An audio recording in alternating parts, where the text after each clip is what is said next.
네, 일산화탄소 노출로 학생 3명이 숨지고 7명이 다친 강릉 펜션 사고 수사 결과가 나왔습니다. 가장 핵심은 역시나 무자격 보일러 설치 업체의 엉터리 시공 때문이었습니다. 취재기자 연결합니다. 지환 기자. 네, 강원 취재본부입니다. 네, 그동안 지환 기자도 취재 중에 계속 언급을 했던 결국 엉터리 설치가 화근이었네요. 네, 그렇습니다. 경찰이 오늘 오후 수사 결과를 발표했는데요. 가장 큰 사고 원인 바로 엉터리 보일러 설치였습니다.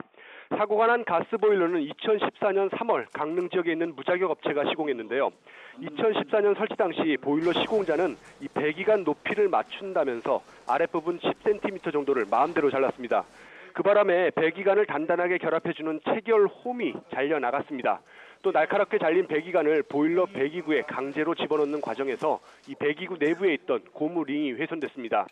여기에 보일러 설치 매뉴얼에는 급기관을 배기관 위에 설치해야 하는데 거꾸로 설치하기도 했습니다. 이음 부분에 내열 실리콘 마감 처리도 하지 않았습니다. 결국 배기관이 느슨해진 상황에서 이 보일러 운전 때 생기는 진동이 있지 않습니까? 이것 때문에 차츰 연통이 이탈했다고 경찰은 밝혔습니다. 여기에 급기관에서는 감자 크기 정도의 벌집도 발견했는데요. 벌집은 보일러 불완전 연소를 유발해서 배기관 이탈을 앞당길 수 있다고 경찰은 추정했습니다. 다만 경찰은 정확히 어느 시점에 배기관과 보일러 본체가 분리됐는지는 특정하지 못했습니다. 국립과학수사연구원 감식 결과에서도 보일러나 연통의 특정 지문은 발견하지 못했고 누군가 손을 댄 흔적은 없는 것으로 드러났습니다. 네, 일단 엉터리 시공이 원인으로 파악이 됐고 이 부분은 어떻습니까? 이 부실 점검에 대한 의혹도 있었는데요. 네, 그렇습니다. 점검도 엉망이었습니다. 한국가스안전공사는 최초 보일러 설치 때 완성 검사라는 걸 하는데요. 그리고 또 가스 공급자도 1년에 한 번씩 모두 4차례 정기 점검을 했다고 합니다.